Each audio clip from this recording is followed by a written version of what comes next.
नमस्कार दोस्तों, स्वागत है आपका अपना चैनल जिसका नाम है केवल हिसाब। आज हम इसमें एक नया टॉपिक स्टार्ट करने जा रहे हैं, जो घटना चक्र की जीएस पॉइंटर आती है, आज हम उसको स्टार्ट करने जा रहे हैं। ये 2023 की जीएस पॉइंटर है क्योंकि 2024 की जीएस पॉइंटर पॉइंटर अभी तक नहीं आई है। वह लगभग सितंबर-अक्टूबर तक आएगी। उसका कारण क्या है? क्योंकि वह यूपीएससी, यूपीपीसीएस, आरओएआरओ और अन्य राज्य परीक्षाएँ जो होती हैं, जो राज्य की उनका प्रश्न संग्रहित करेगा और फिर 2024 के लास्ट में निकालेगा, मतलब वही सितंबर अक्टूबर तक निकाल देगा। तो अभी जो लेटेस्ट है वह है जीएस पॉइंटर। ये सबसे इम्पोर्टेंट है और सबसे लेटेस्ट भी है। इसमें हम क्या-क्या पढ़ेंगे? इसमें हम भारतीय इतिहास पढ़ेंगे, फिर भारतीय राज्य व्यवस्था पढ़ेंगे एवं शासन, सामान्य भूगोल, भारत और विश्व का सामान्य ज्ञान पढ़ेंगे, आर्थिक एवं सामाजिक विकास विकास पढ़ेंगे और पर्यावरण एवं पारिस्थितिकी के बारे में पढ़ेंगे। ये हम क्यों पढ़ रहे हैं या सीरीज स्टार्ट कर रहे हैं? क्योंकि यह यूपीपीसीएस और आरओएआरओ के लिए रामबाण है। इससे बेहतर कुछ नहीं है जीएस के पोर्शन को कंप्लीट करने के लिए। यूपीपीसीएस और आरओएआरओ में इससे बेहतर कोई नहीं है। अगर आरओएआरओ में जीएस में आपके 140 क्वेश्चन आ रहे हैं, तो निसंदेह इसमें से 100 क्वेश्चन तो आते ही हैं। इससे बाहर इससे कहीं नहीं जाता है, ये बात ध्यान रखना। और यही रेशियो आपको यूपी पीसीएस में भी मिलता है। तो बिल्कुल भी घबराना नहीं, इसको बहुत ही अच्छे से हम कवर करेंगे। और आप देखेंगे निसंदेह जितने भी टेस्ट सीरीज बनेंगी, जितने भी आप कोचिंग के मटेरियल देखेंगे, स्टडी, सब कुछ जीएस पॉइंटर या जीएस घटना चक्र से लिया जाता है। तो जो घटना चक्र वाला जो पूर्वावलोकन है वो हमने कंप्लीट कर ही रहे हैं इसी चैनल पर। लेकिन आज क्विक रिवीजन के लिए हमने क्या स्टार्ट किया है? जीएस पॉइंटर स्टार्ट किया है। तो चलिए प्रारंभ करते हैं। लेकिन उससे पहले अगर आपने अभी तक हमारे चैनल को सब्सक्राइब नहीं किया है, सब्सक्राइब कर लीजिए। वीडियो अच्छे लग रहे हैं तो लाइक करिए और अपना सुझाव देने के लिए कमेंट भी करिए। और मैं आपसे ये अनुरोध भी करूँगा कि इस वीडियो को अपने मित्रों या दोस्तों के ग्रुप में और को ज़्यादा से ज़्यादा शेयर करिए। चलिए स्टार्ट करते, पहले हम प्राचीन इतिहास से स्टार्ट करेंगे और मैं इसको थोड़ा ज़ूम कर लेता हूँ, जिससे एक बार देख लूँ कैसे स्पष्ट दिखाई दे रहा है। हाँ, इधर से स्टार्ट करेंगे। जब इधर आएगा तो मैं स्लाइड करके इधर ऐसे आ जाऊँगा, उसमें आपको परेशान होने की बात नहीं है और आपको क्लियर दिखाई भी देगा इसमें। चलिए प्रारंभ करते हैं। प्राचीन भारत का इतिहास पाषाण काल से स्टार्ट करते हैं। रॉबर्ट ब्रूस फुट थे, एक क्या थे? भूगर्भ वैज्ञानिक एवं पुरातात्विक थे। देखिए ये यूपीएससी 2023 और यूपीपीसीएस 2021 में प्रश्न आ चुका है कि रॉबर्ट ब्रूसफुट क्या थे? एक भूगर्भिक वैज्ञानिक एवं पुरातात्विक थे। यूपीएससी में स्टेटमेंट में आया था और पीसीएस में आप देखेंगे तो ये आपका वन लाइनर आया था। आगे देखते हैं। भारतीय प्राग इतिहास के पिता कहा जाता है किसे? रॉबर्ट ब्रूस फुट को कहा जाता है। कोपेनहेग संग्रहालय में सामग्री से पाषाण, कांस्य और लौह युग का त्रियुगमी विभाजन किसने किया था? वो थॉमसन ने किया था। ध्यान रखिएगा, ये इंपॉर्टेंट है कि कोपेनहेग संग्रहालय में पाषाण, कांस्य और लौह युग का जो विभाजन हुआ था किसने किया था? वो थॉमसन ने किया था। पशुपालन के साक्ष्य सर्वप्रथम मिलते हैं कहाँ? मध्य पाषाण काल में मिलते हैं। पशुपालन के साक्ष्य जो होते हैं वो आपको मिलेंगे मध्य पाषाण काल से मिलेंगे। वो भी अगर बहुत डीप में आप कोई मेंस में लिखेंगे तो आप उसमें लिखिएगा कि मध्य पाषाण काल के अंतिम चरण में वह पशुपालन एवं कृषि के साक्ष्य मिलते हैं। आप देखेंगे, लेकिन माना जाएगा ये मध्य पाषाण, किसी के साक्ष्य नवपाषाण काल से आ जाते हैं। मध्य पाषाण काल के पशुपालन के प्रमाण जहाँ से मिले हैं वो है उस जगह क्या नाम है? उस जगह का नाम है आदमगढ़ है। पशुपालन के साक्ष्य सर्वप्रथम कहाँ मिले? मध्य पाषाण काल में। इस जगह से मिले हैं मध्य पाषाण काल के? वो आदमगढ़ से मिले हैं। रूपानी मांडो, काकोरिया, मादमहा और सराय नारायण स्थलों में से हड्डी के उपकरण प्राप्त हुए हैं। कहाँ से हुए हैं? वो महादमा एवं सराय नाहर राय से प्राप्त हुए हैं। हड्डी के उपकरण मतलब हड्डी से जो उपकरण बनाए जा रहे हैं उसके साक्ष्य कहाँ मिलेंगे आपको? दो जगह से, महादमा और दूसरा सराय राय से मिले हैं। हड्डी से निर्मित आभूषण भारत के मध्य पाषाण काल में प्राप्त हुए हैं। जो हड्डी से जो आभूषण बनाए गए वो मध्य पाषाण काल से मिले हैं। मतलब यही जो हड्डी के उपकरण ही हड्डी के आभूषण हैं। तो ध्यान रखना है, सराय ईराय नायत से और महादमा से मिला है। महादमा को दमदमा मत लगा दीजिएगा, ध्यान से पढ़िएगा। महादमा से मिला है, मदहा से मिला है। एक ही कब्र में 3 मानव कंकाल मिले हैं, कहाँ से? दमदमा से मिले।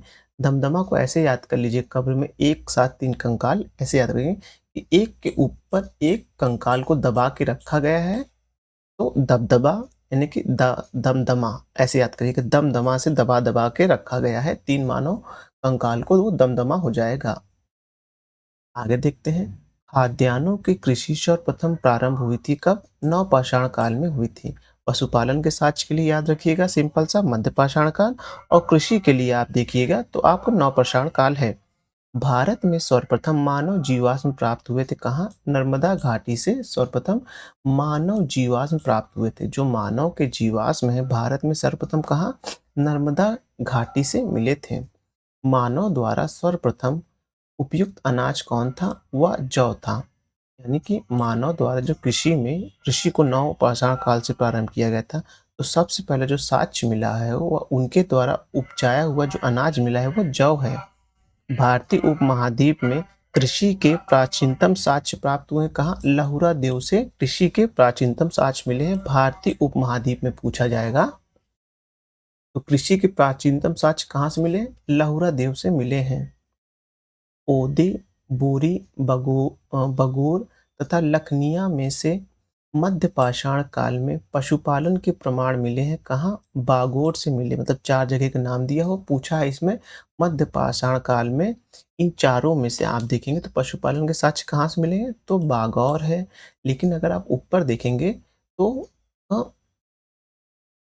हड्डी के उपकरण ये हो गया है, मध्यपाषाण का साक्ष्य ये मिल गए हैं, और पशुपालन का और आदमगढ़ भी है।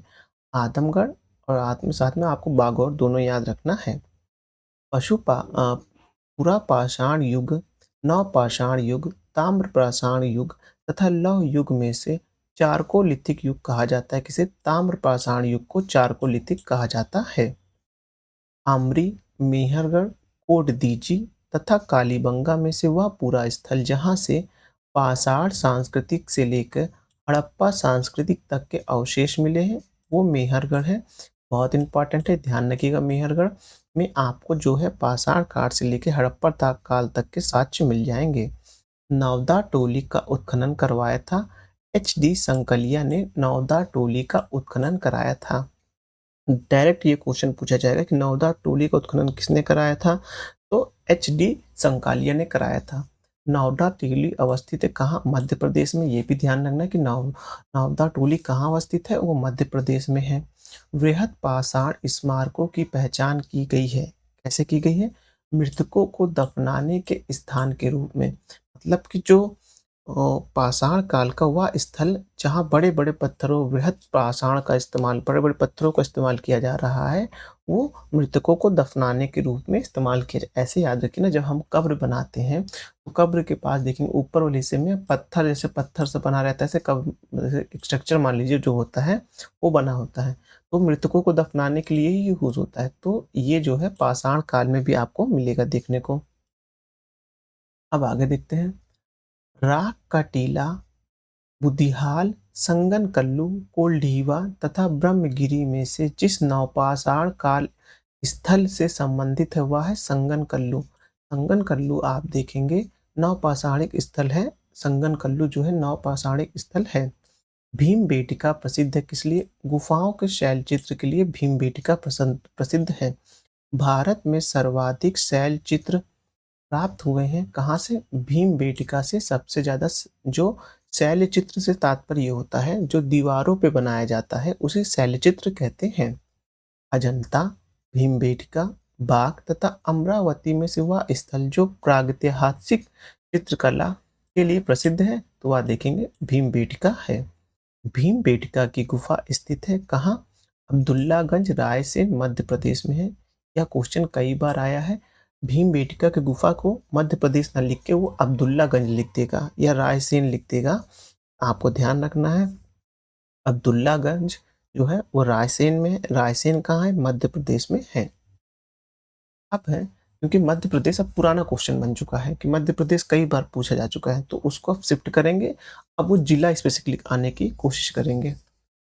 भारतीय पुरातत्व जिसने पहली बार भीमबेटका गुफा को देखा और उसके शैलचित्र के प्रागैतिहासिक महत्व को समझा है, का नाम क्या है? वीएस वांकार वांकार है। क्या है? वीएस वांकार है। याद रखिएगा, जो भीमबेटका की गुफाओं को जो महत्व समझा था उसका नाम वीएस वांकार है। अब आगे देखेंगे, देख लेते एक बार कैसा दिख रहा है, स्पष्ट आ रहा है। एक मिनट रुकिएगा, मैं थोड़ा सा इसको वो कर लेता हूँ।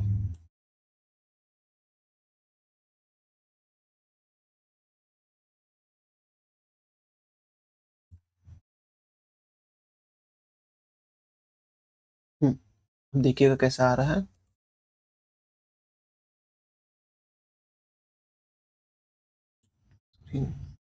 अब मुझे आप बताइएगा कि आप पूरा आपको सही दिख रहा है? तो एक बार यस उसमें जब भी आप इसको वीडियो देखिएगा तो उसपे कमेंट कर दीजिएगा कि हाँ, सही दिख रहा है। अब देखते हैं इसके आगे कि गौरी मृतभांड पाठ यानी कि ओसीपी का नामकरण हुआ था किस पे? हस्तिनापुर के नाम पे हुआ था। बहुत इंपॉर्टेंट, ध्यान रखिएगा, गौरी मृतभांड का जो नामकरण हुआ था वो हस्तिनापुर के नाम से हुआ था। देखिए, मैंने जो पढ़े हैं, जो खुद से जब मैं इस पीडीएफ को बना रहा था, जो इस बुक को पढ़ रहा था, जो मुझे बहुत इंपॉर्टेंट लगे, जहाँ टर्मिनोलॉजी से देखिए मैंने ताम्रपत्र के नीचे लाइन लगाई और टिक मारा है। मुझे ये क्वेश्चन बहुत इंपॉर्टेंट लगे क्योंकि ये नए क्वेश्चन हैं और उसको फ्रेम किया गया है, मतलब हैं पुराने लेकिन नए तरीके से फ्रेम किया गया है, इसलिए यह इंपॉर्टेंट हो जाता है। ताम्रपाषाण काल में महाराष्ट्र के लोग मृतकों को घर के फर्श के नीचे दबाते थे। कहाँ? उत्तर से दक्षिण की ओर। कैसे दबाते थे? उत्तर से दक्षिण की ओर दफनाते थे। वर्तमान रूप में देखेंगे तो आज भी जो दफनाने की हिंदू प्रथा है वो भी यही से इसी से प्रेरित है कि वो उत्तर से दक्षिण ही दफनाया करते हैं।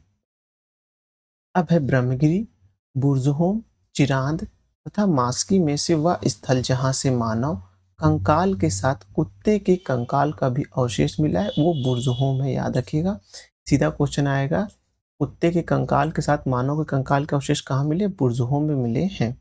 बुर्ज़होम, कोल्डीवा, ब्रह्मगिरी एवं संगनकल्लू में से गर्तावास के साक्ष्य प्राप्त हुए हैं। वो कहाँ से? बुर्ज़होम में गर्तावास, मतलब कि जो जमीन के नीचे लोग रहते हैं, गुफा बना के या छेद करके, उसे गर्ता होम कहते हैं।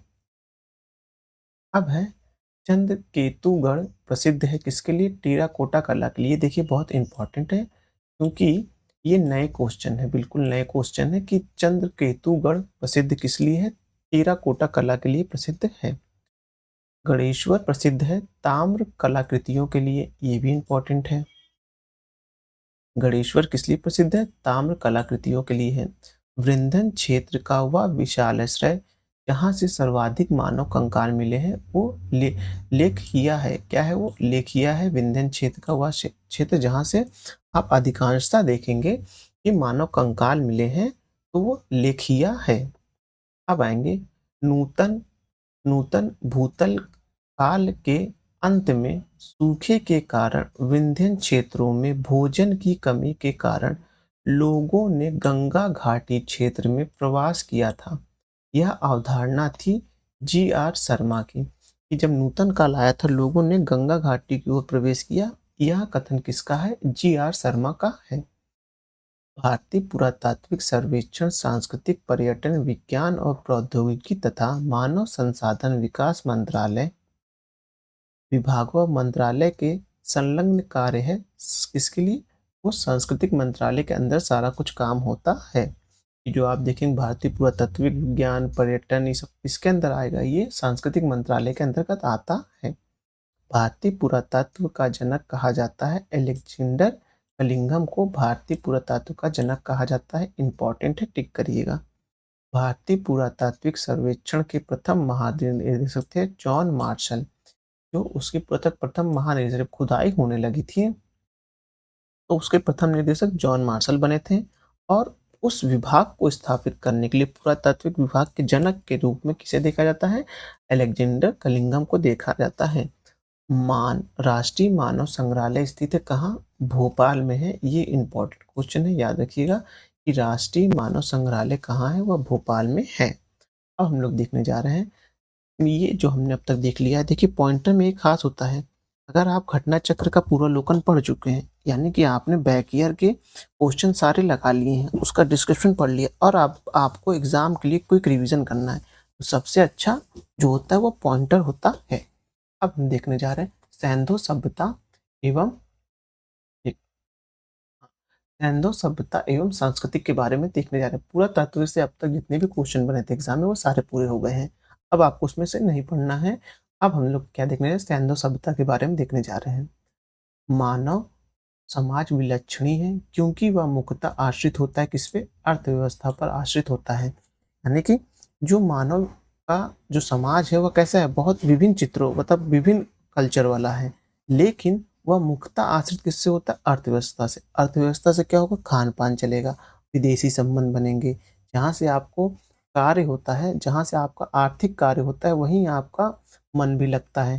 तो इसीलिए जो आप देखेंगे कि जो मानव समाज है वो मुख्यतः जो है अर्थव्यवस्था, पूरा विश्व किससे चल रहा है? अर्थव्यवस्था के बेस पे ही तो चल रहा है। तो यही कथन कहना चाह रहा है। अब देखेंगे हड़प्पा संबंध है किसमें? सिंधु घाटी सभ्यता से हड़प्पा संबंधित है। सिंधु सभ्यता संबंधित है आद्य ऐतिहासिक युग में। आद्य ऐतिहासिक युग का तात्पर्य समझिएगा क्या होता है? आद्य ऐतिहासिक युग का तात्पर्य होता है कि जिस वक्त आपके पास वहाँ जो उस वक्त के व्यक्ति थे उनकी लिपि तो है, लेकिन वर्तमान समय में मानव उस लिपि को पढ़ नहीं पा रहा है, तो उसे आद्य ऐतिहासिक युग कहते हैं। क्या कहते हैं? आद्य ऐतिहासिक युग कहते हैं कि उस युग के बारे में जिस युग में लिपि तो थी, लेकिन वर्तमान समय का मनुष्य उस लिपि को पढ़ नहीं पा रहा है। अब आगे देखेंगे सिंधु घाटी की सभ्यता गैर आर्य थी क्योंकि वह नगरी सभ्यता थी। सिंधु घाटी सभ्यता पे आज भी रिसर्च चल रहा है कि वहाँ की नगर व्यवस्था इतनी उत्तम कैसे थी। सड़कें एक दूसरे को समकोण पे काटती थी। तब इस तरह कैसे नगर बसाया गया था जो इतना सुव्यवस्थित थी। आज भी उसको अध्ययन चल रहा है। तो क्योंकि वह नगरीय व्यवस्था थी, आपको ध्यान है, तो वो सिंधु घाटी सभ्यता गैर आर्य थी क्योंकि जो गैर लोग थे वो घुमक्कड़ थे। भारतीय घाटी सभ्यता सिंधु घाटी सभ्यता को आर्य से पूर्व रखे जाने का महत्वपूर्ण कारण क्या है? मृदभांड। याद रखिएगा, जो आर्यों से पूर्व इनको इसलिए रखा जाता है कि उस वक्त के जो मृदभांड थे ज्यादा उत्तम थे। सिंधु घाटी संस्कृति वैदिक सभ्यता से भिन्न थी क्योंकि इसके पास विकसित शहर जीवन की सुविधा थी। इसके पास चित्रलेखी लिपि थी और इसके पास लोहे और रक्षा शस्त्रों के ज्ञान का अभाव था। मतलब कहने का मतलब ये है, इनके पास एक विकसित शहर प्रणाली थी, मैंने आपको बताया ही बताया, आपने पढ़ा होगा इससे पहले, हाँ। और उसके बाद एक चित्रित कला भी थी, तभी तो ये आद्य ऐतिहासिक युग में आते हैं। ठीक है। तीसरा, इनके पास लोहे और रक्षा शस्त्र का ज्ञान का अभाव था। तब इनके पास लड़ाई झगड़े जैसे ये लोहे का ये सब अभाव था। इनके पास आप देखेंगे तराजू, माप तौल, जो अर्थव्यवस्था संबंधित चीज होती है, मोहरे, ये सब इनके पास खुदाई मिली है, लेकिन इनके पास खुदाई में आप देखेंगे तो लोहे जैसे शास्त्र नहीं मिले हैं। अब है, तो इससे ये पता चलता है ये जो सभ्यता थी वो कहते हैं युद्ध में खुद को संलग्न ना करके आप देखेंगे वो अर्थव्यवस्था पे पूरी तरह से डिपेंडेंट जो एक इकोनॉमी थी, जो सिंधु घाटी सभ्यता थी। आप देखेंगे कि हड़प्पा संस्कृति की जानकारी का प्रमुख स्रोत क्या है? खुदाई। जाहिर सी बात है, कोई हवा तो नहीं हुई ना। हम हड़प्पा सभ्यता को जानने के लिए वहाँ खुदाई करते हैं, उनसे मिलने हुए हमें मोहरे मिलती हैं, घरों के स्ट्रक्चर मिलते हैं, हमको मृदभांड मिलते हैं, हमको कुछ जेवर मिलते हैं, जानवरों के निशान मिलते हैं, खेत की जुताई के निशान मिलते हैं। तो ये सब हमें कैसे मिल रहे हैं? ये सब हमें जो मिल रहे हैं वो पुरातात्विक खुदाई के माध्यम से मिल रहे हैं।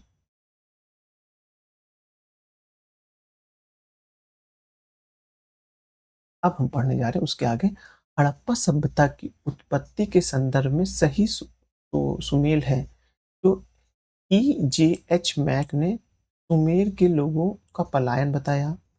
मार्टियल व्हीलर ने पश्चिम एशिया से सभ्यता के विचार का प्रवासन बताया। मतलब जो पश्चिमी एशिया है वहां से आप देखेंगे कि जो सभ्यता का विचार हो रहा है वो मार्टिल व्हीलर ने बताया है। अब उसके बाद देखेंगे अमलानंद घोष ने क्या बताया है कि हड़प्पा सभ्यता का उद्भव पूर्व हड़प्पा सभ्यता के परिपक्व का परिणाम है। यानी कि जो अ, अमलानंद घोष ने ये बताने की कोशिश की है कि जो हम हड़प्पा को इतनी ज़्यादा उत्कृष्ट और इतनी ज़्यादा सुव्यवस्थित सभ्यता मानते हैं, परिपक्व सभ्यता मानते हैं, उसका मेन कारण क्या है कि उस हड़प्पा को जो हमने खोदे हैं, उससे पहले की जो सभ्यता थी, यानी कि वर्तमान के उस मनुष्य के पहले वाली जो सभ्यता थी, वो परिपक्व हो रही थी और उसी का सबसे उच्चतम रूप हमने हड़प्पा सभ्यता में देखा है। इसी का वो उल्लेख कर रहे हैं। भारत में चांदी की उपलब्धता के प्राचीनतम साक्ष्य कहाँ मिले हैं? तो हड़प्पा सभ्यता से मिले हैं। हड़प्पा सभ्यता में कहाँ मिलेगा? जो राजस्थान और पाकिस्तान और सिंधु का क्षेत्र मिलाएँगे तो उस क्षेत्र में मिलेगा और आज भी आपको पता है चांदी के लिए जो खेती है वो जो राजस्थान के लिए राजस्थान की फ़ेमस है। तो ये भी ध्यान रखिएगा और साथ ही साथ ये ध्यान रखिएगा जो इसमें क्वेश्चन लिखा होगा कि चांदी की उपलब्धता जो साक्ष्य मिले हैं वो हड़प्पा से हैं। हड़प्पा की मिट्टी के बर्तनों पर सामान्यतः उपयोग हुआ है क्या? लाल रंग का। ये सॉरी, ये लाल रंग का। ये बहुत इंपॉर्टेंट ध्यान रखिएगा। जो हमको वहाँ मिट्टी के बर्तन मिले हैं, उनमें जो आप रंग देखेंगे, उन रंगों का जो जो रंग चयनित किए गए सबसे ज़्यादा, वह लाल रंग का चयन किया गया है। मुझे ऐसा लगता है लाल रंग का चयन इसलिए आसानी से किया गया है कि हम जो वहाँ बालू मिट जब आप ईंटे को पका देते हैं, तो क्या होता है, वो जब उसको फोड़ेंगे देखेंगे उसमें लाल कलर का वो निकलता है। कई रेतों को मिला देंगे तो लाल कलर की मिलने लगेंगी। तो जो आप लाल रंग का ज़्यादा उपयोग इसलिए समझा जा सकता है। देखिए मैं कि ये अनुमान से आपको बता रहा हूँ कि आपको याद हो सके कि हाँ, ऐसा अनुमान बताया गया था, हाँ, केवल एग्ज़ाम चैनल पर, तो उसी से हम याद कर सकते हैं कि लाल रंग का सबसे ज़्यादा उपयोग हुआ था। अब है मूर्ति पूजा का आरंभ माना जाता है पूर्व आर्यन सभ्यता से। मूर्ति पूजा का आर्यन जो है वो हड़प्पा काल में नहीं हुआ था। वो आर्यों यानी प्री आर्यन इस काल से प्रारंभ हुआ था। और भारत में और किसी भी तो मूर्ति पूजा का स्वरूप अगर आप ऐतिहासिक परिप्रेक्ष्य से देखेंगे तो पहली बुद्ध की ऐसी मूर्ति बनाई गई थी गांधार शैली में, जिसमें मूर्ति पूजन किया गया था। क्या किया गया था? जिसमें मूर्ति पूजन यानी किसी भी भगवान का जो मूर्ति के रूप में ढाला गया था, वह पहले कौन से थे? वह पहले भगवान बुद्ध थे। याद रखिएगा ऐतिहासिक परिप्रेक्ष्य से प्रश्न में कभी भी आए तो आपको यही टिक लगाना कि बुद्ध की मूर्ति सर्वप्रथम बनाई गई थी। दूसरा, पूछा जा सकता है कि बुद्ध की जो मूर्ति बनाई थी, वह किस शैली में बनाई गई थी? गांधार शैली में, अमरावती शैली, कैसे शैली में? तो वो गांधार शैली में बनाई गई थी। ये जब प्रश्न जो मैं बता रहा हूँ, ये सब के बारे में हम जो जब हम बौद्ध धर्म पढ़ेंगे तो उसमें आएगा, लेकिन ध्यान रखने की अभी से आप ध्यान रखेंगे कि प्री हड़प्पा हड़प्पा में क्या बताया गया था, तो उससे ये क्वेश्चन सॉल्व करने की संभावना बढ़ने लगती है। आप देखेंगे गाय, हाथी, गैंडा तथा बाघ पशुओं में से वह जिसका हड़प्पा संस्कृति में पाई गई मोहरें और टेराकोटा कलाकृतियों में निरूपित नहीं हुआ है, वह है गाय। यानी गाय के साथ जो मतलब गाय के जो चित्र देखेंगे वो हड़प्पा काल में आपको नहीं मिलेंगे। बहुत ध्यान से ध्यान रखना है। चान्होदुड़ो, कोटदीजी, सहगौरा तथा देसलपुर में से हड़प्पा स्थल नहीं है। कौन सा? सहगौरा जो है वह हड़प्पा स्थल नहीं है। अब आगे देखेंगे कि प्राचीन स्थल दिए हुए हैं एक तरफ और पुरातात्विक खोज दिया हुआ है। लोथल कहाँ है? गोदीवाड़ा गुजरात में। कालीबंगा जुता हुआ खेत कहाँ है? वह राजस्थान में देखेंगे। धौलावीरा कहाँ है? ये देखेंगे हड़प्पा लिपि के बड़े आकार के 10 चिन्हों वाले एक शैलचित्र हैं। बनावली देखेंगे तो पक्की मिट्टी की बनी हुई हल्की आकृति, मतलब कि मिट्टी को पकाया गया है और हल के लिए एक हल की तरह एक मतलब खिलौना बना दिया गया है। तो वो कहाँ से मिला है? वो बनावली से मिला है। हड़प्पा से सावधान R37 मतलब कि जो शव गड़े थे उनकी खुदाई से संबंधित है। आप देखेंगे मोहनजोदड़ो से नर्तकी की मूर्ति। जब आप एनसीईआरटी पढ़ेंगे तो इन सब के बारे में आपको बहुत डीप में और अच्छे से एक्सप्लेन किया गया है। मैं इसी चैनल पे प्रयास कर रहा हूँ कि मैं एनसीईआरटी भी बहुत अच्छे से पढ़ा दूँ, क्योंकि मैंने एनसीईआरटी के उस कोर को समझा हुआ है। वर्तमान में मैं जितने भी और लोगों को देखता हूँ, वो सिर्फ़ एनसीईआरटी पढ़ देते हैं, एनसीईआरटी को समझाने और उस एनसीईआरटी का क्या महत्व है, हाँ, आपकी तैयारी में, वो मुझे लगता है कुछ लैक ऑफ इन्फॉर्मेशन की वजह से नहीं हो पाता है। तो मुझे उतना उचित नहीं लगा, तो इसलिए मैं सोच रहा हूँ कि मैं अपने इस चैनल पर एक बार एनसीईआरटी का भी प्रारंभ करूँ। अगर आप चाहते हैं एनसीईआरटी पढ़ना इस तरह जिस मैं बता रहा हूँ, कनेक्शन जोड़ रहा हूँ, प्रश्न कैसे कब ईयर में आए हैं, क्या हो सकता है, एक अंदाज़ा बना रहा हूँ, तो आप मुझे कमेंट ज़रूर करिएगा कि मैं एनसीईआरटी पढ़ाऊँ कि ना पढ़ाऊँ इसमें। हड़प्पा किस नदी के किनारे है? वह रावी नदी के किनारे। हस्तिनापुर गंगा नदी के किनारे। ये क्वेश्चन जो आप देखेंगे ना, ये आपको मिलता हुआ जब आप नदी के बारे में पढ़ेंगे भूगोल में, तो वहाँ भी इसका उल्लेख आपको मिलेगा। यानी सारे सब्जेक्ट एक दूसरे से मिले हुए रहते हैं, तो इससे इस इंटरलिंकिंग से भी आपको पढ़ना है। लेकिन इंटरलिंकिंग जोड़ने के लिए पहले आपको अपने सब्जेक्ट की बहुत अच्छी समझ होनी चाहिए। अगर बहुत अच्छी नहीं हो रही है, तो समझ होनी चाहिए, तब आप इंटरलिंकिंग करेंगे। और मैं लोगों को टीचर्स को देखता हूँ तो क्या करते हैं, वो पहले दिन से इंटरलिंकिंग स्टार्ट कर देते हैं। बच्चे का सिलेबस पूरा कंप्लीट नहीं, लेकिन वो इंटरलिंकिंग करा देते हैं हर चीज़ में। तो इससे बच्चे कन्फ्यूज़ होते हैं। अब देखेंगे नागार्जुन कोंडा कहाँ है, वो कृष्णा नदी के, पैठन गोदावरी में, कालीबंगा घग्गर नदी किनारे, लोथल भोगवा नदी किनारे और रोपड़ सतलज नदी किनारे। ये जो इतना आप पोर्शन देख रहे हैं, अगर आप इतना रट लेते हैं, तो किसी भी परीक्षा चाहे छोटी-बड़ी कोई परीक्षा हो, आप उसमें से एक क्वेश्चन इसमें से पा जाएँगे। पूछ लेगा कि हड़प्पा किस नदी के किनारे है, हस्तिनापुर किस नदी के किनारे बसा हुआ है, पूछ लेगा लखनऊ किस नदी के किनारे बसा हुआ है, पैठन कहाँ है, कालीबंगा किस नदी के किनारे है, लोथल किस नदी के किनारे है, लोथल कहाँ है, लोथल किस लिए फ़ेमस है। हाँ, रोपड़, सतलज ये सब पूछ सकता है और पूछा है तभी तो क्वेश्चन बना है। पॉइंटर ख़ास बात ये होता है जब कई प्रश्न आए रहते हैं, तो उनको एक प्रश्न बना के एक लाइन में लिख देता है, तो जिससे क्या होता है बर्डन नहीं होता है बार-बार क्वेश्चन पढ़ने का। फिर आगे देखेंगे सैंधव सभ्यता का महानगर महास्नानागार प्राप्त है कहाँ से? मोहनजोदड़ो से महान स्नानागार प्राप्त है। आलमगीरपुर कहाँ है? वो उत्तर प्रदेश में है। जब आप वो देखेंगे विभाजन देखेंगे हड़प्पा का, तो आलमगीरपुर जो है सबसे लास्ट विभाजन में आता है उत्तर प्रदेश में। मतलब कि इंडिया के रूप में देखेंगे तो आलमगीर, फिर यहाँ देखेंगे मांडा, इस तरह से आप विभाजन देखेंगे। मैं इसको रफ कर देता हूँ।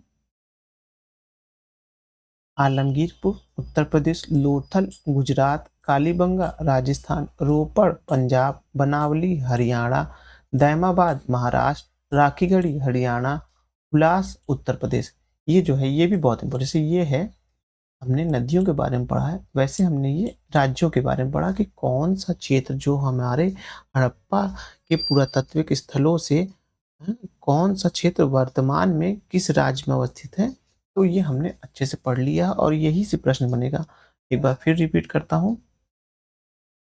एक हाँ, आलमगीरपुर उत्तर प्रदेश, लोथल गुजरात, कालीबंगा राजस्थान, रोपड़ पंजाब, बनावली हरियाणा, दैमाबाद महाराष्ट्र, राखीगढ़ी हरियाणा, कुलास उत्तर प्रदेश। अब आगे प्रश्न देखेंगे।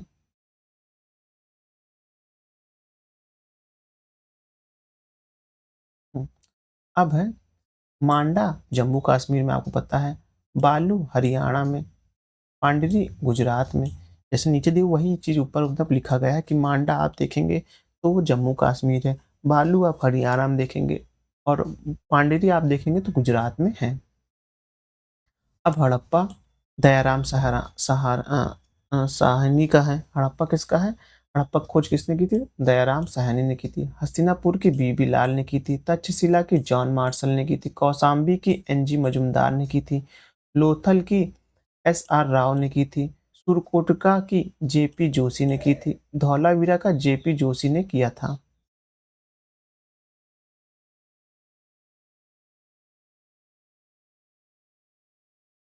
अब आगे देखेंगे हड़प्पा संस्कृति ने सिंधु में अवस्थित स्थल है क्या है? मोहनजोदड़ो। देखिए वो जो पीडीएफ बना फोटो खींची गई थी, उसमें ये गड़बड़ी हो गई है। हालाँकि मैं पूरा अच्छे से पढ़ दूँगा, आपको इसमें दिक्कत की बात नहीं होगी।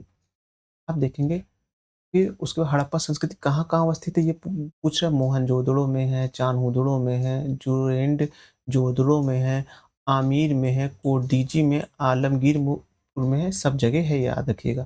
चान्होदड़ो के उत्खनन का निर्देश निर्देशित किया गया था।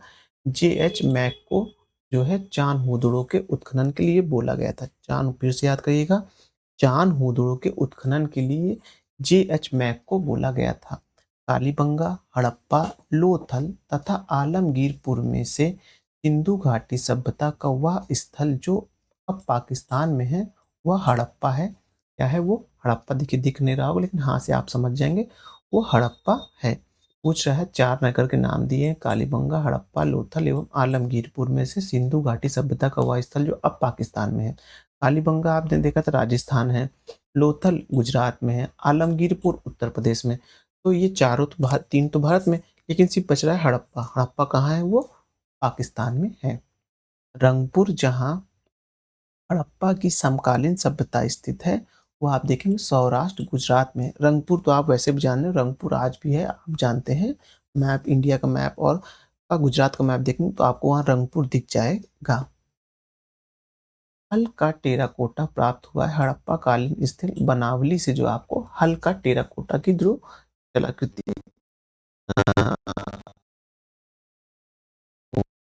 जो वो वो मिली है।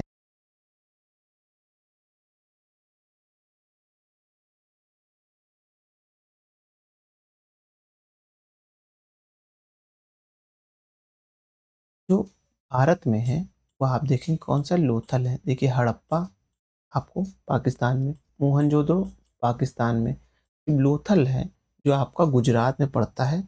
और ये एक पोर्ट था, ये एक बहुत फेमस पोर्ट था, सिंधु घाटी सभ्यता का सबसे मुख्यतम पोर्ट था ये। तो ऐसे जो बंदरगाह के रूप में यूज होता था, वह हड़प्पाई नगर जिसका प्रतिनिधित्व लोथल का पुरातात्विक स्थल पर कर किया जाता है, वह कौन है? भोगवा नदी पे। लोथल किस नदी के किनारे है? भोगवा नदी के किनारे। अभी जब इधर पढ़ रहे थे नदी के बारे में, तो हमने पढ़ा था लोथल, ये देखिए भोगवा नदी, ये देखिए इधर दिख रहा है ना, तो वही पूछ रहा है। सिंधु घाटी सभ्यता का पत्तन नगर कौन सा है? पत्तन नगर मतलब वहाँ जहाँ बंदरगाह, पतन नगर नहीं, पत्तन नगर है ये, याद रखिएगा। तो ये पोर्ट होता है, शी पोर्ट होता है, तो कहाँ है? लोथल में है। कालीबंगा, कालीबंगा, रोपड़, पाटलिपुत्र तथा लोथल में से वह जो सिंधु घाटी सभ्यता का पुरस्थल नहीं है, वह पाटलिपुत्र। आपको पता है पाटलिपुत्र को आप देखेंगे जब मौर्य साम्राज्य होगा, तब से पाटलिपुत्र से पहले जो आया था वो राजगिरी आया था, फिर पाटलिपुत्र आएगा। तो जो आप राजधानी के रूप में देखेंगे मौर्य साम्राज्य के, तो ये जो है पाटलिपुत्र या हड़प्पा की सभ्यता से संबंधित नहीं है। भारत का सबसे भारत का सबसे बड़ा हड़प्पा पुरास्थल कौन सा है? वह राखीगढ़ी है। मतलब कि जो देखा गया, अब सबसे बड़ा हड़प्पा पुरास्थल कौन सा देखा गया? वह राखीगढ़ी को देखा गया है। और राखीगढ़ी जो है, अब धीरे धीरे आप देखेंगे तो पूरे भारत में ही नहीं, पूरे हड़प्पा क्षेत्र यानी भारत, पाकिस्तान, अफगानिस्तान सबको ले जाए तो सबसे बड़ा वर्तमान में कौन सा है? वह राखीगढ़ी हो गया है। पूरे एशिया में सबसे बड़ा है, जाहिर सी बात है, तो भारत में बड़ा होगा ही। अब है स्थापित सिंधु घाटी सभ्यता जिन नदियों के तट पर बसी थी, वे कौन सी थी? सिंधु, चेनाब और झेलम। तीन नदियों के किनारे बसा हुआ था सिंध, चेनाब और झेलम के मध्य जो आप देखेंगे सिंधु घाटी सभ्यता का उत्पन्न हुआ थी। संपूर्ण सिंधु घाटी सभ्यता का सबसे पुराना पुरस्थल कौन सा है? राखीगढ़ी जो है सबसे पुराना स्थल है, याद रखिएगा, और सबसे बड़ा भी पूरा स्थल है। सिंधु घाटी के लोग निवास करते थे, सॉरी विश्वास करते थे मात्र शक्ति में। मतलब कि मतलब कि जो एक लेडीज, मतलब कि जो लेडीज की मूर्ति बनाया करते थे और उन्हें ही कहते हैं शक्ति का स्रोत समझा करते थे। इसीलिए उन्हें मात्र देवी की पूजा करते हुए आपको ऐसी अवधारणाएं और ऐसे साक्ष्य मिले हैं। फिर उसके बाद देखेंगे सिंधु घाटी के लोग पूजा करते थे मातृ देवी की, पशुपति की, लिंग एवं योनियों की, उसके बाद पशुओं की, नागों एवं वृक्षों की करते थे। याद रखिएगा, वो किसी प्रकार से वर्तमान जो देवी देवता हैं, जैसे इंद्र हो गए, शिव हो गए, ब्रह्मा हो गए, इन सब की पूजा नहीं करते थे। वो जो है वो पूजा माता देवी की करते थे। उनकी एक, हर एक कुल की अपनी एक देवी हुआ करती थी, उनकी होती थी। पशुपति की होती थी, लिंग और योनि की होती थी। पशुओं की पूजा होती इस वर्तमान में स्वरूप में हम देखेंगे गाय वाय की हम पूजा करते हैं, वैसे पशुओं की पूजा होती थी। नाग एवं वृक्षों की पूजा हुआ करती थी। हो सकता है यहाँ लिख दे कि इंद्र की पूजा होती थी या विष्णु की, तो नहीं, वो गलत हो जाएगा, याद रखिएगा। सिंधु घाटी सभ्यता में ऐसा नहीं था। क्यों नहीं था? क्योंकि जब आप एनसीईआरटी में पढ़ाऊँगा तो आपको मैं उसमें अच्छे से बताऊँगा कैसे मौर्य काल आया, गुप्त काल आया, गुप्त काल से कैसे-कैसे देवी-देवताओं का स्वरूप बदलना स्टार्ट हुआ। फिर ऋग्वेद में सबसे ज़्यादा किस देवता के नाम का उल्लेख है, फिर कैसे-कैसे देवताओं का उत्थान हुआ, मंदिरों का उत्थान हुआ। जब एनसीईआरटी पढ़ेंगे तो उसमें ये चीज़ अच्छे से हम पढ़ पाएँगे। अब है मोहनजोदड़ो एवं हड़प्पा की पुरातात्विक खुदाई के प्रभारी कौन थे? सर जॉन मार्शल थे। सिंधु घाटी सभ्यता की खोज निकालने में जिन 2 भारतीयों का महत्वपूर्ण जुड़ाव था, वो थे राखालदास बनर्जी, जो कि मोहनजोदड़ो से थे, और दयाराम साहनी हड़प्पा से थे। देखिए नाम में जो आपको याद तो हो जाएगा, लेकिन एग्ज़ाम में कन्फ्यूज़न हो जाती है। तो उसको याद कैसे रखेंगे? मोहनजोदड़ो में कहते हैं, आप देखेंगे राखालदास बनर्जी हैं और दयाराम साहनी जो है हड़प्पा से मिलेंगे। देखिए, हड़प्पा छोटा नाम आ रहा है, दयाराम छोटा नाम है। तो ऐसे याद रखिएगा, जिसका छोटा नाम है उसकी खोज छोटे लोग ने की, छोटे नाम वाले खोज ने की है। हड़प्पा, दयाराम साहनी। हाँ, फिर मोहनजोदड़ो, देखिए नाम भी बड़ा आ रहा है उसके साथ, राखाल दास। ऐसे ध्यान रखिए, मोहनजोदड़ो राखाल दास, बड़े नाम के साथ बड़ा नाम वाला, छोटे नाम के साथ छोटा नाम वाला है। ऐसे ही देखिए क्या होता है ना कि एग्जाम में बहुत प्रेशर होता है और प्रेशर में गलती होने की संभावनाएं बढ़ जाती हैं। इसीलिए इस तरह के ट्रिक से याद रखेंगे तो कन्फ्यूजन नहीं होगी 1 मिनट के लिए। हालांकि किसी को कन्फ्यूजन होती नहीं, लेकिन फिर भी अगर हो जाए तब क्या करेंगे? तब ऐसे में टाइम खराब होता है, तो एग्जाम में टाइम ना खराब हो इसलिए हमें पता होना चाहिए। अब है सिंधु सभ्यता के बारे में सत्य कथन क्या है?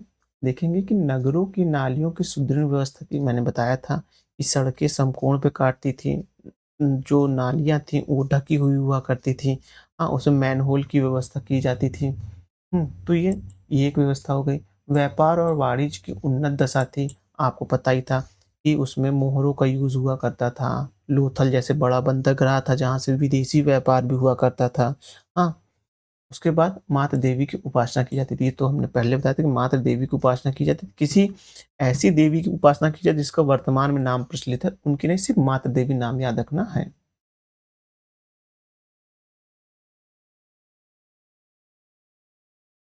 अब आगे देखेंगे हम, सिंधु घाटी सभ्यता जानी जाती है अपने नगर नियोजन के लिए, मोहनजोदड़ो और हड़प्पा के लिए, अपने कृषि संबंधित कार्यों के लिए एवं अपने उद्योगों के लिए जानी जाती है।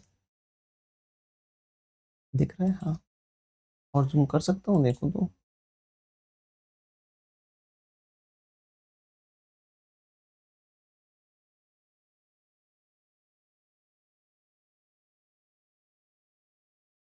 देखिएगा आपको और बड़ा दिख रहा होगा। ठीक है, चलिए कोई दिक्कत नहीं है, ऐसे कर देते हैं, क्योंकि दिखना चाहिए और समझ में आना चाहिए चीज़ों को।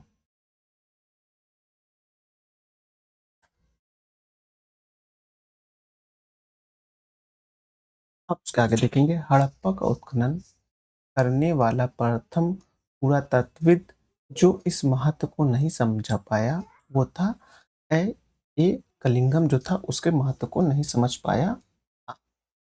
अब देखेंगे, आर डी बनर्जी, के एन दीक्षित, एम एस वत्स तथा वी ए स्मिथ में से वह जो हड़प्पा और मोहनजोदड़ो के उत्खनन से संबंधित नहीं है, वो है वी ए स्मिथ, जो है वो हड़प्पा और मोहनजोदड़ो के उत्खनन से संबंधित नहीं है। सही कालाक्रम, जो काल का क्रम है, वो नगर संस्कृति, फिर लोहे के हल, फिर आहत मुद्रा, चांदी के सिक्के और सोने के सिक्के। आप ये देखेंगे कि चांदी के सिक्कों के मुद्राओं का देखेंगे, लोहे का हल्का देखेंगे, तो एक क्रमवार आपको राज्य भी मिलेंगे। सोने के सिक्के का क्रम आपको दिखेगा, कुषाण काल में मिल जाएँगे। चांदी और के सिक्के के आपको देखेंगे आप, कहते हैं मौर्य काल से मिलना प्रारंभ हो जाएँगे। उससे पहले आपको लौह संस्कृति मिल जाएगी। नगरी संस्कृति मतलब हड़प्पा संस्कृति है, तो आप तो ये जानती ही हैं। ऐसे ही लगाना है क्रम से। बहुत आसान, देखिए क्वेश्चन एक बार में आपने जब पहले पढ़ा होगा तो बहुत मुश्किल लग रहा होगा, लेकिन अभी जब मैंने एक्सप्लेन कर दिया कि इसका क्या मतलब है, तो आपको ये आसान लगने लगा होगा। सर्वप्रथम मानव ने जिस धातु का उपयोग किया था वह था तांबा। आपको ध्यान से, सर्वप्रथम जिस धातु का मानव ने उपयोग किया वो तांबा था, ना कि लोहा था। हाथी दांत का पैमाना हड़प्पाई सांस्कृतिक सभ्यता से मिला है, कहाँ? लोथल से। हाथी दांत का जो पैमाना था वो जो आप देखेंगे तो स्केल और साथ ही साथ बाट जो नहीं होता तराजू में जो बाट चलता उसका पैमाना था वो। तो ज़ाहिर-सी बात है जिस स्थल से आप विदेशों में सामान भेजेंगे, जहाँ विदेश सामानों का आयात-निर्यात होगा तो वहीं तराजू या पैमाने का उपयोग होगा। वो जगह कौन-सी थी? वो हड़प्पा थी। सॉरी हड़प्पा का लोथल जो जगह वो थी। देखेंगे हड़प्पा कालीन स्थलों में अभी तक जिस धातु की प्राप्ति नहीं हुई है वह क्या है? वह लोहा। लोहे की अभी तक हड़प्पा संस्कृति में प्राप्ति नहीं हुई है। पहले बता दे रहा हूँ क्योंकि सबसे पहले मानव ने जिस धातु का उपयोग किया था वह तांबा था। आलमगीरपुर, लोथल, मोहनजोदड़ो तथा बनावली में से वह स्थल जो घग्गर और उसकी सहायक नदी की नदियों की घाटी पे स्थित है वह बनावली। बनावली आप देखेंगे जो आपका वह घग्गर नदी के किनारे है। देखिए इस तरह के प्रश्न और जब ये हम नदियों वाला पढ़ रहे थे ना ये जो देख रहे थे सॉरी ये नदियाँ में कहाँ गया? ये देखो कालीबंगा घग्गर नदी के किनारे पढ़े थे ना ये उसी को बढ़ा हुआ रूप है इन 4 चीज़ों को जोड़ के देख ली बनावली। अब है सही कथन है कि मोहनजोदड़ो, हड़प्पा, रोपड़ एवं कालीबंगा सिंधु घाटी सभ्यता के प्रमुख स्थल हैं। हड़प्पा के लोगों ने सड़कों तथा नालियों के जाल के साथ नियोजित शहर का विकास किया। अब सही कथन फिर आगे देखते हैं मोहनजोदड़ो तथा हड़प्पा नगर अब विलुप्त हो गए हैं। वह खुदाई के दौरान प्रकट हुए थे मतलब कि उस समय विलुप्त हो चुके थे। अब जो उनकी खुदाई चली तो वो मिल रहे हैं। हड़प्पा संस्कृति के संदर्भ में शैलकृत्य स्थापत्य के प्रमाण मिले हैं कहाँ? धौलावीरा से मिले हैं। धौलावीरा बहुत इंपॉर्टेंट ध्यान रखिएगा। धौलावीरा के एक क्वेश्चन को बहुत ध्यान से पढ़िएगा क्योंकि ये अभी इसमें लेटेस्ट खुदाई हो रही है और प्रमाण मिल रहे हैं। तो ये चर्चा का विषय भी बना हुआ है। तो शैलकृत स्थापत्य के लिए धौलावीरा। धौलावीरा जिस राज्य में अवस्थित है वह है गुजरात। वह हड़प्पाई नगर जो 3 भागों में विभाजित था वह धौलावीरा। ये मात्र एक ऐसा नगर धौलावीरा था जो 3 भागों में विभाजित था। बाकी सब जितने भी आप नगर देखेंगे वो 2 भागों में थे। एक पूर्वी भाग, एक पश्चिमी भाग। पश्चिमी भाग में देखेंगे तो आप समृद्ध लोग रहते थे, पूर्वी भाग में आपको देखेंगे जो समाज के सामान्य वर्ग हुआ करता था वह जो है पूर्वी भाग में रहता था। अब आगे देखेंगे वह प्राचीन नगर जो अपने उन्नत जल संचयन और प्रबंधन प्रणाली के लिए प्रसिद्ध था, जहाँ बांधों की श्रृंखला का निर्माण किया गया था और समृद्ध जलाशय के नहर के माध्यम से जल को प्रभावित किया जाता था। मतलब कि जल वहाँ से बहता था, वह धौलावीरा था। मतलब कहने का मतलब है कि यहाँ उन्नत जल प्रणाली थी। मतलब कि जो आपके पानी बह के आ रहा उसको एक जलाशय में इकट्ठा करना, फिर जलाशय से प्रत्येक घर तक पहुँचाना या प्रत्येक मोहल्ले तक पहुँचाना, तो यह व्यवस्था किसकी थी? वो धौलावीरा की थी। अब देखेंगे एक उन्नत जल प्रबंधन व्यवस्था का साक्ष्य प्राप्त हुआ है कहाँ से? धौलावीरा से। वही उन्नत जल प्रबंधन का आप पूछेंगे तो धौलावीरा का नाम आएगा। पुंतासी, धौलावीरा, लोथल एवं कालीबंगा में से वह स्थल जहाँ से द्विश्रवण संस्करण डबल बरियल के प्रमाण मिले हैं तो लोथल और कालीबंगा से मिले। याद रखना है आपको कि द्विशव संस्कार के मतलब कि प्रमाण कहाँ मिले हैं? वो लोथल एवं कालीबंगा से मिले हैं। अब है हड़प्पा स्थल सनौली में अभी हल में उत्खनन से प्राप्त हुए हैं क्या? मानव शवदान प्राप्त हुए हैं। हड़प्पा सभ्यता का स्थल मांडी अवस्थित है कहाँ? उत्तर प्रदेश में अवस्थित है। हड़प्पा शहर का शहर मांडी कहाँ है? वह उत्तर प्रदेश में अवस्थित है। वस्त्रों के लिए कपास की खेती का आरंभ सबसे पहले कहाँ हुआ? भारत में हुआ। कपास की खेती का सबसे पहले प्रारंभ आप देखेंगे तो भारत में मिलता है। सिंधु घाटी सभ्यता के संदर्भ में सही कथन है यह मुख्यतः लौकिक सभ्यता थी। लौकिक सभ्यता का तात्पर्य ये होता है कि इहलोक में मतलब कि जो पृथ्वी पर मौजूद है जैसे कि वृक्ष, पशु, आपसी संबंध, पशु पक्षी, तो ये सब क्या होता है? ये इहलौकिक व्यवस्था में आता है। परलौकिक व्यवस्था में आता है कि स्वर्गलोक हो गया, भगवान हो गए, इस तरह के कॉन्सेप्ट जो आएँगे वो परलोक की वजह से दूसरा लोक के बारे में। तो लौकिक मतलब कि ये जो है आपका वो जो सिंधु घाटी सभ्यता थी वो एक लौकिक लौकिक सभ्यता थी तथा उसमें धार्मिक तत्व यद्यपि उपस्थित थे पर वर्चस्वशाली नहीं। तो वर्तमान में आप देखेंगे कि धर्म का वर्चस्व चलता है। हाँ, तो उसी प्रकार आप जब सिंधु घाटी सभ्यता देखेंगे तो वहाँ जो आपको धार्मिक पूजा पाठ के साक्ष्य तो मिलेंगे, लेकिन वो वर्चस्वशाली नहीं है। हाँ, उनकी उपस्थिति आप देखेंगे लेकिन वर्चस्वशाली नहीं देखेंगे। उसके बाद उस काल में भारत में कपास के वस्त्र बनाए जाते थे, सही बात है। उस काल में भारत में कपास के वस्त्र बनते थे। सिंधु सभ्यता के संदर्भ में सही कथन है, वे देवी और देवताओं दोनों की पूजा करते थे। सिंधु सभ्यता में क्या होता था, वो देवी देवताओं की पूजा दोनों की करते थे, लेकिन वो वर्चस्वशाली स्वरूप में नहीं था। आप पूछेंगे करते थे? हाँ, जब प्रश्न आया कि वह देवी देवताओं की पूजा करते थे, हाँ, वो करते थे।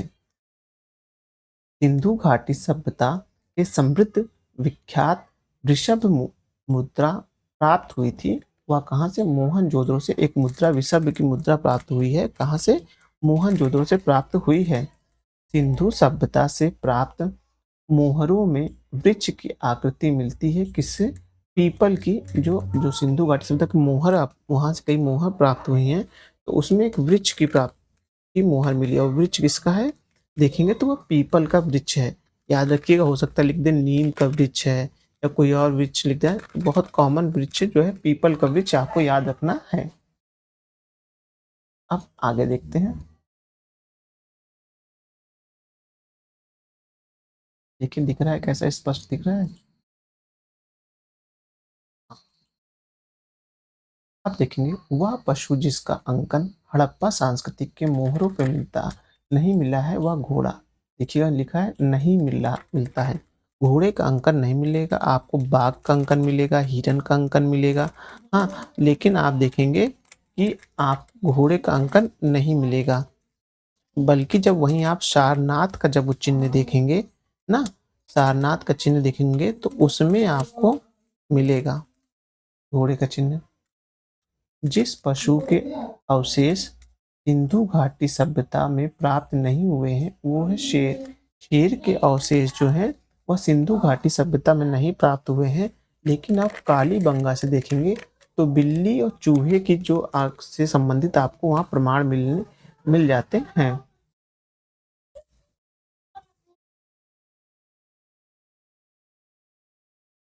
अब आगे देखेंगे, मृणपट्टिका का उत्कीर्ण सिंह युक्त देवता की कृत प्राप्त हुई है। कहाँ से? कालीबंगा से प्राप्त हुई हैं।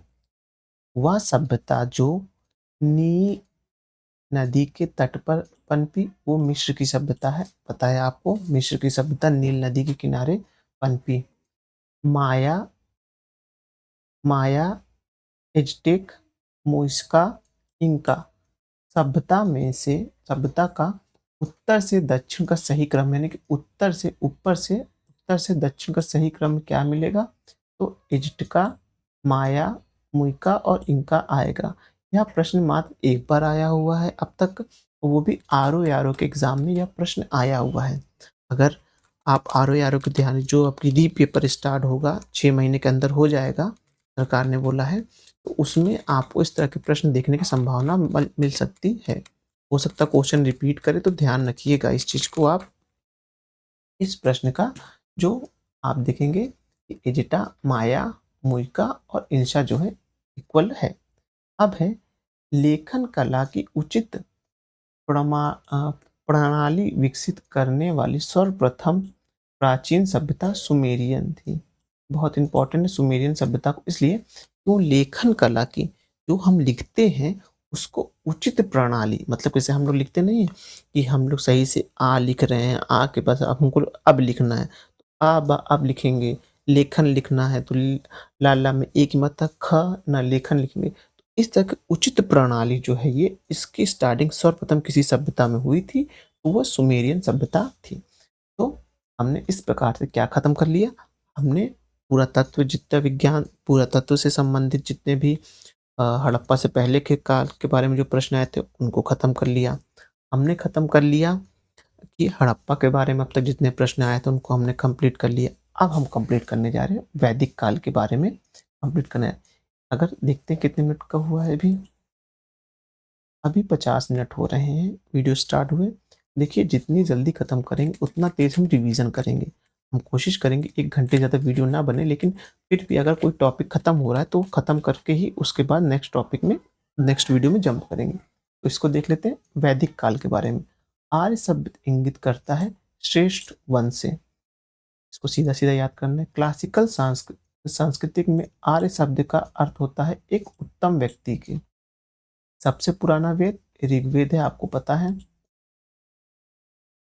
त्रि नाम है 3 वेदों के, ऋग्वेद, यजुर्वेद और सामवेद। अथर्ववेद जो आता है वो आपको जो वैदिक काल के बाद उत्तर वैदिक काल में आपको देखने को मिलेगा। इसलिए त्रिय के नाम से आप देखेंगे तो ऋग्वेद, यजुर्वेद और सामवेद मिलता है वैदिक काल में। वो देखेंगे वह वैदिक ग्रंथ है जिसमें वर्ण शब्द का सर्वप्रथम नाम उल्लेख मिलता है, वह ऋग्वेद है। ध्यान रखिएगा, वर्ण व्यवस्था से संबंधित पुरुष सूक्त मूलतः पाया जाता है ऋग्वेद में। अथर्ववेद औषधियों के लिए है, ऋग्वेद ईश्वरी महिमा का है, यजुर्वेद बलिदान के लिए है और सामवेद संगीत का है। सामवेद के बारे में खास बताएं, जो ऋग्वेद में जो श्लोक लिखे गए हैं या ईश्वरी महिमा मंडन किया गया है, उसको हम संगीत रूप में ढाल के अगर बोल दें, संगीत रूप में गा के बता दें उसी श्लोकों को, तो वही चीज जो है आपका सामवेद में है। ऋग्वेद का जो संगीत रूप सामवेद है। ऋग्वेद देखेंगे तो सूत्रों और प्रथाओं से संबंधित है, यजुर्वेद में श्लोक और कर्मकांड है, सामवेद में संगीत है, अथर्ववेद में तंत्र मंत्र वशीकरण जादू आयुर्वेद ये सब के बारे में उल्लेख है। ऋग्वेद, यजुर्वेद, अथर्ववेद और सामवेद 4 वेद में से वह जिसमें जादुई माया और वशीकरण का उल्लेख है तो किसका है, अथर्ववेद के बारे में है।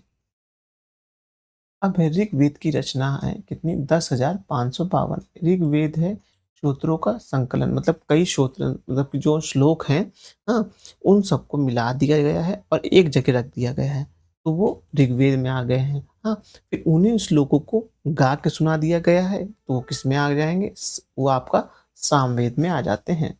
ऋग्वेद में मंडल कितने हैं, 10 मंडल हैं। अब देखेंगे ऋग्वेद का, देखिए वेद एक तो ब्राह्मण है उनके, हाँ, ऋग्वेद में ऐतरेय ब्राह्मण है, सामवेद में आप पंचवशी देखेंगे, अथर्ववेद में गोपद ब्राह्मण है और यजुर्वेद में शतपथ ब्राह्मण है। ऋग्वेद का वह मंडल जो पूर्णतः सोम को समर्पित है वह नवा मंडल है। याद है, बहुत ध्यान से रखें, ऋग्वेद का वह मंडल जो पूर्णतः सोम को समर्पित है वह आप देखेंगे नवा मंडल है।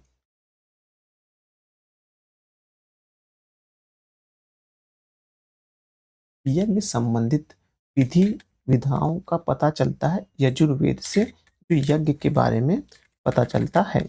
यजुर्वेद, सामवेद, अथर्ववेद में से वह जिसका संकलन ऋग्वेद पर आधारित है वह है सामवेद। सामवेद का संकलन ऋग्वेद पर आधारित है।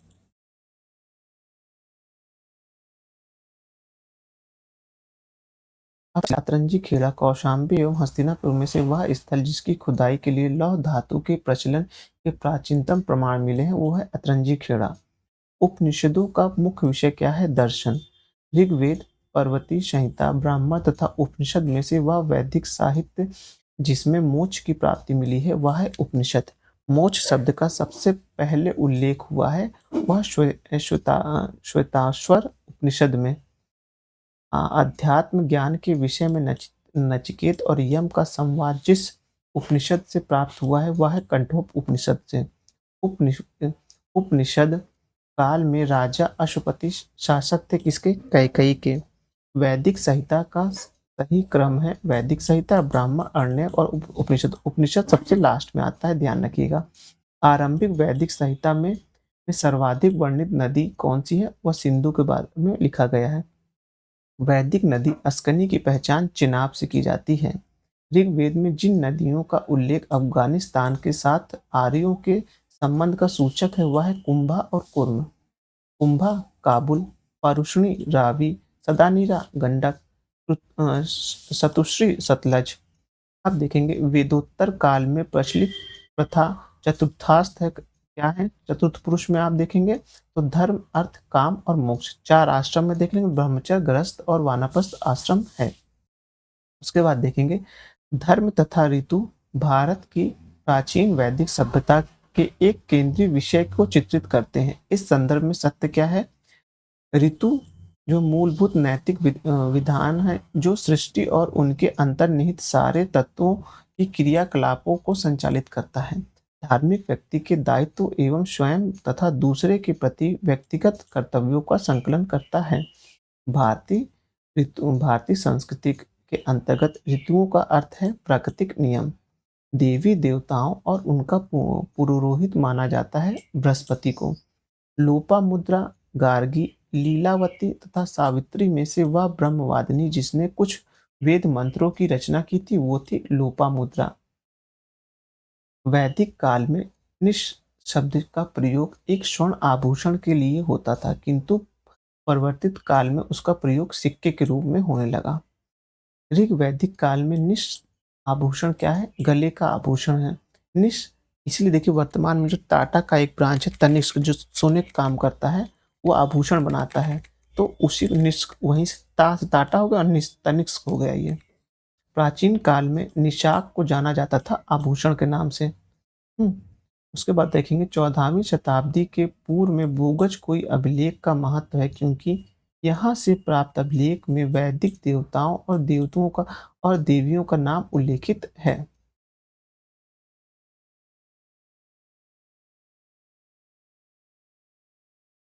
अब है वह अभिलेख जो ईरान से भारत में आर्यों के आने की सूचना देता है, वह भूगज कोई अभिलेख है। शंकराचार्य, एनी बेसेंट, विवेकानंद तथा बाल गंगाधर तिलक में से वह जिसने आर्यों के आदि देश के बारे में लिखा वो बाल गंगाधर तिलक। शतपथ ब्राह्मण में उल्लेखित राजा वेदिभा माधव से संबंधित ऋषि हैं ऋषि गौतम। हाँ, उत्तर वैदिक काल में आर्य संस्कृति का धुर समझा जाता था कुरु पांचाल को। गोत्र शब्द का उपयोग सर्वप्रथम हुआ था ऋग्वेद में। गोत्र प्रथा की स्थापना हुई थी उत्तर वैदिक काल में। हाँ, पूर्व वैदिक आर्यों का धर्म प्रमुख था पूजा, प्राकृतिक पूजा संबंधित। ऋग्वेद काल में जनता मुख्यतः विश्वास करती थी बलि और कर्मकांड से। ऋग्वेद में उल्लेखित प्रसिद्ध 10 राजाओं का युद्ध लड़ा गया था पारुष्णी नदी किनारे। ये इंपॉर्टेंट ध्यान रखिएगा। सिंधु सिंधु, सरस्वती, विस्तरा और यमुना में से वह नदी जो ऋग्वेद में मातेत्म, देवेत्म और नदित्यम के रूप में जानी जाती है वह सरस्वती है। अब है ऋग्वैदिक काल के पंचजन है यदु, ध्रुव, पुरु, अनु और तुर्क। अब प्राचीन काल के आर्यों के जीविकोपार्जन का मुख्य साधन क्या था? कृषि। ऋग्वेद में उल्लेखित यव शब्द जिस कृषि उत्पाद के लिए होता है वह जौ, ये जौ है ना, ये लिख नहीं रहा लेकिन बता रहा हूँ जौ है। व्रीहि कहते थे चावल को, मुद्रक मूंग को, यव जौ को, इच्छु गन्ना को कहा करते थे। ऋग्वैदिक पणि नागरिक थे, कैसे? व्यापारी। जो पणि लोग को क्या कहा, जो व्यापारी वर्ग को पणि कहा जाता था ऋग्वैदिक काल में। वैदिक युग में प्रचलित लोकप्रिय शासन प्रणाली कौन थी? वंश परंपरा राजतंत्र था। वैदिक युगनी सभा की मंत्रिपरिषद, सभा और समिति, समिति की दो को प्रजापुत्र की दो पुत्री किसने कहा गया? किसमें कहा गया? अथर्ववेद में कहा गया है। ऋग्वैदिक जनसभा जो न्यायिक कार्यों से संबंधित थे का नाम क्या था? सभा। दिख नहीं रहा लेकिन मैं बता रहा हूँ। आयुर्वेद अर्थात जीवन का विज्ञान का उल्लेख सर्वप्रथम मिलता है किसमें? अथर्ववेद में। अब है वैदिक धर्म क्या था? एक ईश्वरवादी और बहुईश्वरवादी। सर्वाधिक ऋग्वैदिक सूक्त समर्पित है किसको? इंद्र को। ऋग्वेद में इंद्र के बाद सर्वाधिक संख्या में मंत्र किसके लिए है? तो अग्नि के लिए है। ऋग्वेद में युद्ध देवता समझा जाता था इंद्र को। पूर्व वैदिक आर्यों का सर्वाधिक लोकप्रिय देवता कौन थे? इंद्र थे। वैदिक देवता इंद्र के विषय में सत्य कथन है, वे झंझावट के देवता थे, वे वर्षा के देवता थे। अब हम पेज नंबर 6 से हम अपना नेक्स्ट वीडियो स्टार्ट करेंगे। पेज नंबर 6 से नेक्स्ट वीडियो स्टार्ट करेंगे। चलिए वीडियो यहीं समाप्त करते हैं, लेकिन उससे पहले अगर आपने अभी तक हमारे चैनल को सब्सक्राइब नहीं किया, सब्सक्राइब कर लीजिए। वीडियो अच्छी लग रही हो तो लाइक करिए और अपना सुझाव देने के लिए कमेंट करिए। धन्यवाद और यह वीडियो को ज़्यादा से ज़्यादा शेयर भी करिए।